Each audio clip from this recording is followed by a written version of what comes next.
नमस्कार साथियों, कैसे हैं सब लोग। उम्मीद करता हूँ अच्छे होंगे। जो भी नए लोग हमारे चैनल पे हैं, जल्दी से चैनल को सब्सक्राइब कर लें और बेल आइकन को प्रेस कर लें, ताकि फिर आपको जो भी नया वीडियो आएगा उसको नोटिफिकेशन मिल जाया करेगा। ठीक है, हो गया। चलिए शुरू करते हैं आज की क्लास। तो पिछली क्लास में हम लोग बात कर रहे थे साधारण ब्याज मतलब एसआई की। ठीक है, उसमें हमने बिल्कुल समझा दिया था, कुछ बचा नहीं था। बट फिर भी एक बच्चे ने एक सवाल पूछा था कि अगर इनकी दर अलग अलग हो, ये हमारा वार्षिक दिया हुआ है और ये माह में दिया हुआ है। सवाल को एक बार पढ़ लीजिए। 16,800 रुपए का 6 सही 1/4% वार्षिक ब्याज की दर से 9 माह का साधारण ब्याज कितना होगा। तो देखिए यहाँ पे जो भी हमें मानक दिए हुए हैं अलग अलग दिए हुए हैं। पहले देख लेते हैं क्या दिया हुआ है। पी दिया हुआ है 16,800 आर, ये वार्षिक है, ध्यान से देखिएगा, इसको यहीं से सॉल्व कर लेंगे। ठीक है, फिर टाइम जो है वो 9 माह का दिया हुआ है। ठीक है, ये वार्षिक है, ये माह में दिया हुआ है, तो सवाल नहीं लगा पाएंगे, इसको चेंज करना पड़ेगा। माह को जब हम वर्ष में चेंज करेंगे तो 12 से भाग कर देंगे। ठीक है, काट लेंगे, 3×9 3×4 3/4 वर्ष। ठीक है, सिंपल। अब सिंपल साधारण ब्याज का सूत्र लगा देंगे, PRT/100। ठीक है, P हमारा 16,800 गुणे R कितना है 25/4, समय 3/4 अपॉन में 100 होता है, तो यहाँ पे लिख लीजिए, कोई दिक्कत नहीं है 100। ठीक है, ये काट दीजिए, 4 से कट जाएगा, 4×4 16, 4×2 8। ठीक है,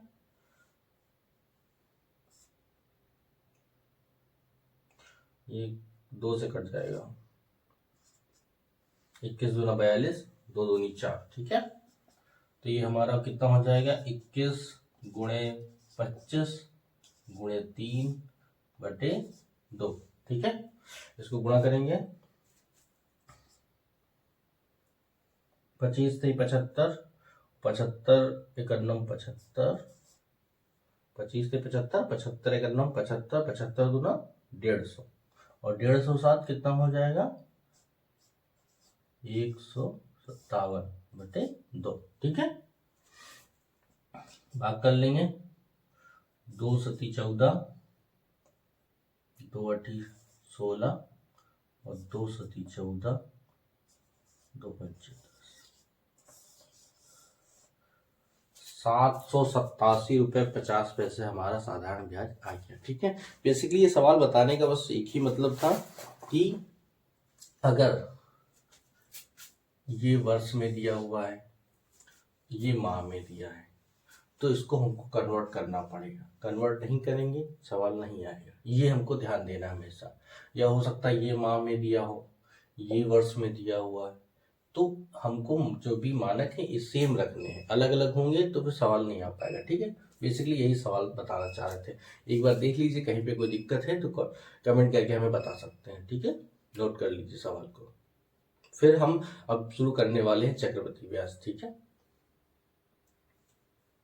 चलिए शुरू करते हैं चक्रवृद्धि ब्याज। चक्रवृद्धि ब्याज पहले समझ लेते हैं क्या है। चक्रवृद्धि ब्याज क्या होता है, एक साधारण ब्याज होता है जो हमने आपको पहले बता दिया। चक्रवृद्धि क्या होता है कि अगर 1 साल के लिए साधारण ब्याज और चक्रवृद्धि ब्याज तो बराबर होता है। ठीक है, बट जब अगले साल के लिए जब हम जाते हैं तो ब्याज के ऊपर भी ब्याज लग जाता है, इसलिए उसको चक्रवृद्धि ब्याज कहते हैं, और इंग्लिश में उसको कंपाउंड इंटरेस्ट कहते हैं, इसीलिए उसका नाम कंपाउंड इंटरेस्ट है। उसको बेसिकली CI से डिनोट करते हैं। ठीक है, अब यहाँ पे 2 सूत्र यूज होते हैं। पहला A फॉर अमाउंट या मिश्र धन। बेसिकली मिश्र धन निकालने के लिए ये सूत्र है। P हमें पता है मूलधन बोलते हैं, पहले बताया जा चुका है मूलधन। फिर ब्रैकेट में 1 प्लस आर दर होती है अपॉन 100 ब्रैकेट 1 एन मतलब समय, ठीक है, ये समय होता है। तो ये पहले तो ये नोट कर लीजिए 1 नंबर। ये है मिश्रधन निकालने के लिए, ये याद रखिएगा। बेसिकली कभी कभार ज्यादातर बच्चे इसमें कंफ्यूज हो जाते हैं कि पूछा जाता है कंपाउंड इंटरेस्ट, निकाल के चले आते हैं मिश्रधन, घटाना भूल जाते हैं। मिश्रधन मान लीजिए आप कंपाउंड इंटरेस्ट के लिए सूत्र दिया हुआ है, कंपाउंड इंटरेस्ट डायरेक्ट नहीं निकाल पा रहे सूत्र से, तो आप पहले मिश्रधन निकाल लीजिए, ठीक है। तो फिर सीआई निकालने के लिए हमने सबसे पहले बताया था, क्या बताया था, ए माइनस पी। ये करना अक्सर भूल जाते हैं, इसलिए इसको ध्यान से देखना है। तो ये जो हम सूत्र लगाते हैं तो हमारा मिश्रधन निकलता है, ठीक है। कंपाउंड इंटरेस्ट निकालने के लिए अगर सूत्र से निकालना है तो ये सूत्र लगेगा, ठीक है। पी बड़ा ब्रैकेट, उसमें एक छोटा ब्रैकेट, उसमें 1 प्लस आर अपॉन 100 की घात n माइनस 1 है ये, ठीक है। क्या है, 1 है। ये सूत्र से हम अपना चक्रवृद्धि ब्याज निकालते हैं। चलिए ठीक है, चलिए आज का पहला सवाल शुरू करते हैं, ठीक है। ये नोट कर लिया होगा उम्मीद करता हूं।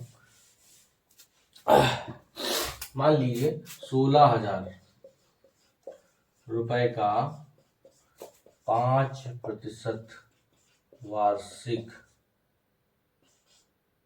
दर से 2 वर्ष का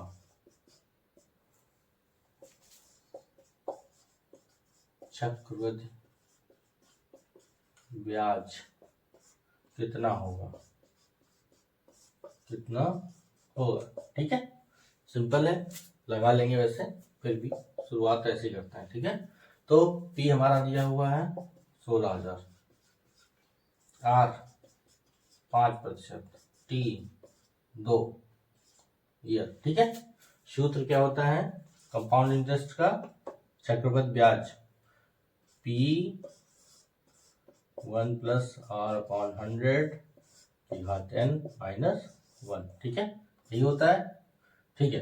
पी कितना है 16,000, ठीक है, ब्रैकेट है, ब्रैकेट लगा लिया।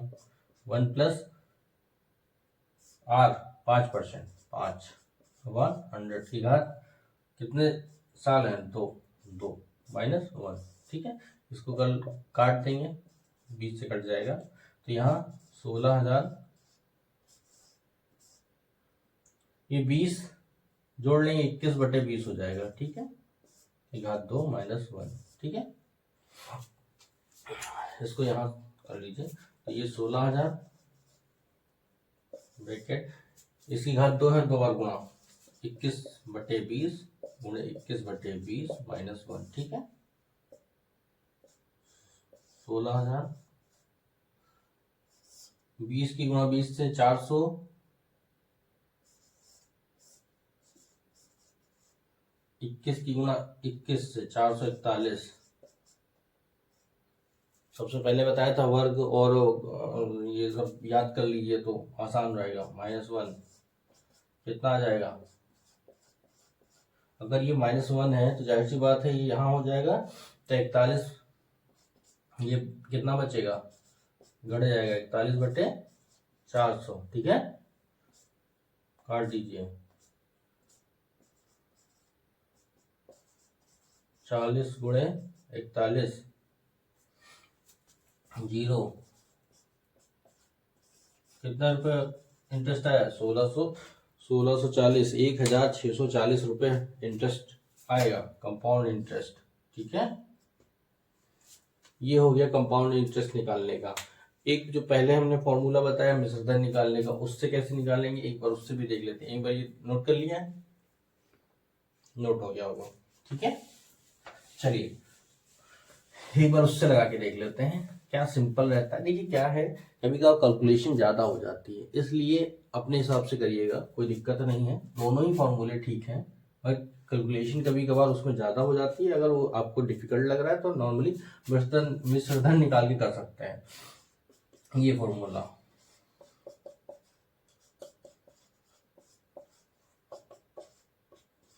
16,000, अब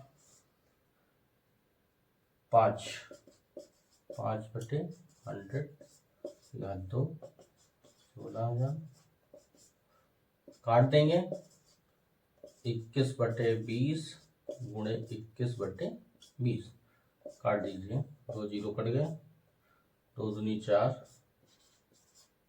40 गुणे 21 गुणे 21, 40 गुणे 441, 0 4 का 9 4, 4 चौको 16, 4 चौको 16, 1 17, 17,640। ये हमारा क्या है, मिश्रधन। कंपाउंड इंटरेस्ट के लिए क्या सूत्र है, CI equal to A minus B। तो 17,640 में से 16,000 घट जाएगा, कितना बचेगा,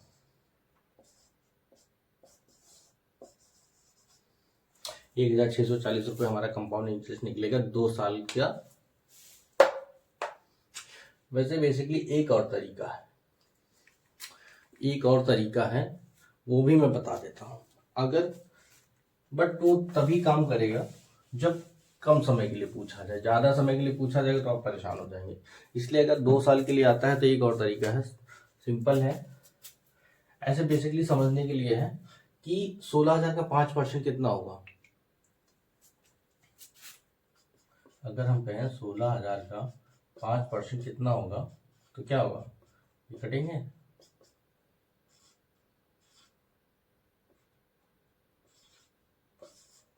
ये हो जाएगा ना 800 रुपये, ठीक है।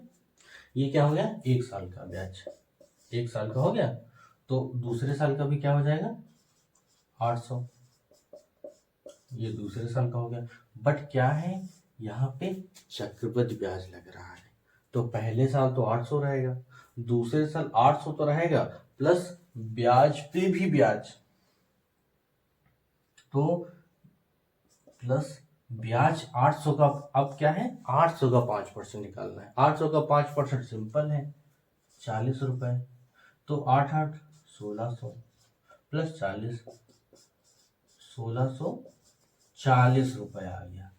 अब बताइए वो सिंपल है कि ये सिंपल है, बट ये तभी आप लगा पाएंगे जब 2 साल या 3 साल के लिए दिया हो। अगर ज़्यादा साल के लिए दिया हुआ या ज़्यादा टाइम पीरियड के लिए दिया है तो फिर ये लगाने में आप बहुत टाइम लगा देंगे, क्योंकि 30 देखिए 2 साल में क्या होगा, सिर्फ ब्याज पे ब्याज।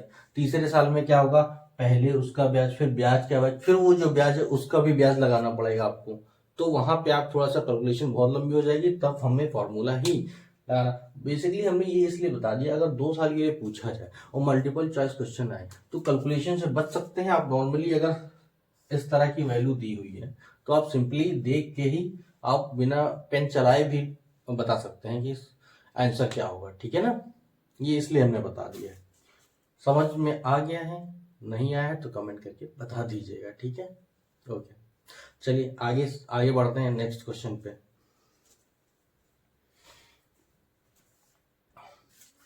चलिए अगला सवाल है हमारा कि किस प्रतिशत वार्षिक चक्रवृद्धि ब्याज की दर से एक धन 2,000 रुपए से 2,662 रुपए 3 साल में हो जाता है। तो हमें बच्चों यहाँ पे क्या निकालना है, दर, चक्रवृद्धि ब्याज की दर पूछा है। किस दर से चक्रवृद्धि ब्याज लगी, ये 3 साल में 2,000 रुपए से 2,662 रुपए हो जाएगा। देखिए यहाँ समझने वाली बात ये है कि ये हमारा मूलधन है, ये आप भी समझ रहे हैं, ठीक है। बट ये क्या है, सवाल समझ में आ रहा है ना कि 2,000 से 2,662 हो जाता है, तो ये इंटरेस्ट नहीं है, ये क्या है, मिश्र धन, ठीक है ना। ये नहीं दे रहा है कि 2,000 रुपये इतने रुपए ब्याज 3 साल में मिल जाता है। यहाँ पढ़ने में थोड़ा सा ध्यान दीजिएगा, अक्सर जल्दबाजी में पढ़ने में ये गलतियां हो सकती हैं आपसे, इसलिए मैं बोल रहा हूँ। तो ये क्या है, मिश्रधन। मिश्रधन को क्या कहते हैं, अमाउंट। ये हमारा P है, ये A है, ये क्या है हमारा T टाइम, ठीक है। अच्छा, आपको हमने सूत्र बताया था मिश्रधन वाला सूत्र क्या था, A equal to P 1 plus R upon 100 QR N, ठीक है, ये बताया था। अच्छा, एक चीज और समझ लीजिए, जब कभी भी इस तरह से पूछे कि दर बताइए या समय बताइए, तो दो पक्ष रखने जरूरी हैं, वरना फिर सवाल करना मुश्किल हो जाएगा आपको, फिर नहीं लगा पाएंगे। तो दोनों पक्ष लेके चलेंगे हम, ठीक है। ए क्या है 2662 रुपये, पी क्या है 2000 रुपये, ठीक है। 1 + r हमें निकालना है, दिया नहीं है। n क्या है 3 साल, ठीक है। अब ये 2000 हम यहाँ ला सकते हैं, इधर आ सकता है, आ सकता है, बिल्कुल आ सकता है। अब हम कह रहे हैं तो आएगा ही, इसके नीचे आ जाएगा, ठीक है। तो यहाँ क्या बचेगा 1 + r/100 की घात 3। अब आपको यहाँ पे देखना पड़ेगा, अगर कट रहा है तो पहले काट ही लीजिए, 2 से कट जाएगा, ठीक है। 1331, ठीक है, करिए। अब इसको यहां से लिख लेते हैं, क्या बच रहा है 1331/1000 इक्वल टू 1 + r/100 की घात 3। अब देखिए बेसिकली अगर यहाँ 3 की घात लगी है तो आपको ये समझना है कि कोई ना कोई यहाँ पे घनमूल आएगा। अब 1331 किसका होता है 11 का, और 1000 10 का, सिंपल है। ऐसे ले सकते हैं इसको, बिल्कुल ले सकते हैं। 1 + r/100 की घात 3, घातें बराबर है, काट दें दोनों, भाई दो पक्ष है ना, दोनों तरफ हैं घातें, काट देंगे, ये कट जाएगा। तो क्या बचेगा 11/10 इक्वल टू 1 + r/100। अब ये 1 उधर प्लस में, इधर आएगा माइनस में हो जाएगा।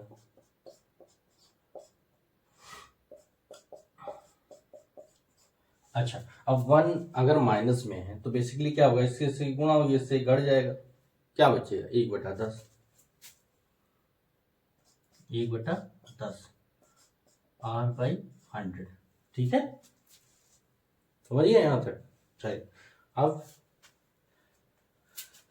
क्या बचा है 1/10 इक्वल टू r/100 बचा है, ठीक है। तो अच्छी गुणा कर लीजिए भाई साहब, तो 10r इक्वल टू कितना हो जाएगा 100, r इक्वल टू कितना हो जाएगा 10, जाहिर सी बात है कट जाएगा, 10 आ जाएगा। क्या 10 आ जाएगा 10%, क्या आ जाएगा 10%। मतलब अगर 2000 रुपए पे 10% वार्षिक चक्रवृद्धि ब्याज अगर लगता है, 10% की दर से चक्रवृद्धि ब्याज लगता है, तो वो 3 साल में 2662 रुपए हो जाएगा, ठीक है। इसमें कोई दिक्कत, उम्मीद है एक बार दिक्कत होगी, मगर लेकिन अगर इसी तरह के सवाल आप अपनी किताब से 1 या 2 सवाल लगा लेंगे तो मैं गारंटी से कहता हूँ कोई दिक्कत नहीं आएगी। But practice make man perfect, ठीक है। प्रैक्टिस बहुत जरूरी है, बिना प्रैक्टिस के फिर आप भूल जाएंगे तब आप कहेंगे लोग हम सही पढ़ा नहीं पाते, पर ऐसा नहीं है, प्रैक्टिस ही आपको करनी है, ठीक है।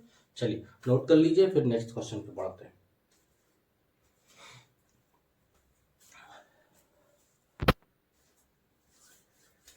चलिए बढ़ते हैं नेक्स्ट क्वेश्चन पे।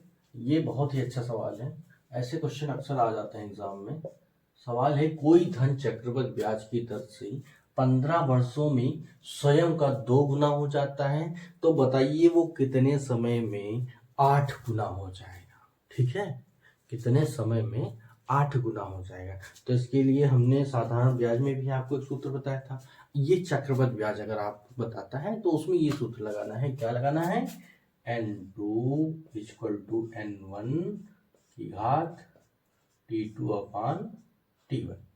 अब पूछेंगे ये क्या है n1 n2 और t2 और t1 क्या है। तो देखिए जो n2 एंड n1 ये क्या है, कितना गुना है, ठीक है, कितना गुना, और t2 और t1 ये कितना समय, ठीक है। तो अब सवाल में हम पहले देख लेते हैं क्या क्या दिया हुआ है। कोई धन चक्रवृद्धि ब्याज की दर से 15 वर्षों में, तो हमारा T1 15, ठीक है, स्वयं का 2 गुना हो जाता है, गुना किससे लिखते हैं, N1 2 हो गया, ठीक है। कितने वर्षों में नहीं पता है, तो T2 हमें निकालना है और कितना हो जाए 8 गुना,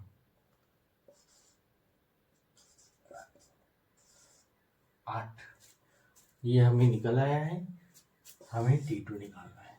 सूत्र में रख देंगे, सूत्र N2 क्या है 8 इक्वल टू N1 क्या है 2 की घात T2 पता नहीं है तो T2 लिख देंगे, T1 कितना है 15 लिख देंगे, ठीक है। अब बेसिकली यहाँ पे क्या करना है, अगर ऐसी घात लगी है तो हमें आधार बराबर करने हैं, तो फिर घात बराबर हो जाएंगी, ठीक है। घात मतलब वो उसके बराबर में लिख लेंगे, तो बेसिकली 2 पक्ष आ जाएंगे तो हम सिंपल हल कर लेंगे। तो हमें बेसिकली यहाँ से ये समझना है कि हमें आधार किसी तरह से बराबर करने हैं, ठीक है। तो आधार कैसे बराबर हो सकते हैं, इसको ऐसे लिख सकते हैं 2 गुणे 2 गुणे 2,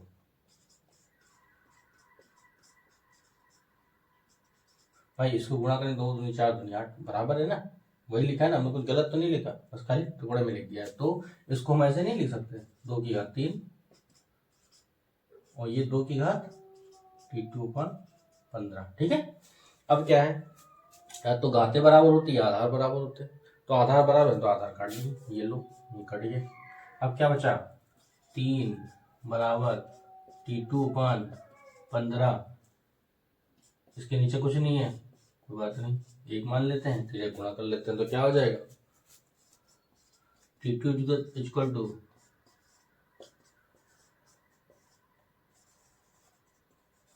45 वर्ष, आ गया है ना, सिंपल। बस क्या है, इसको याद रखना है, फॉर्मूला, बारहमूला नहीं फार्मूला बोलते हैं, सूत्र, इसको याद रखना है। इसमें ये भी पता होना चाहिए कि N2 N1 है क्या, जो गुना में दिया होता है कितने गुना, वो N2 N1 होते हैं, ठीक है। और T1 T2 वो जो समय दिया होता है कितने वर्षों में हो जाएगा, कितना होता है, ठीक है।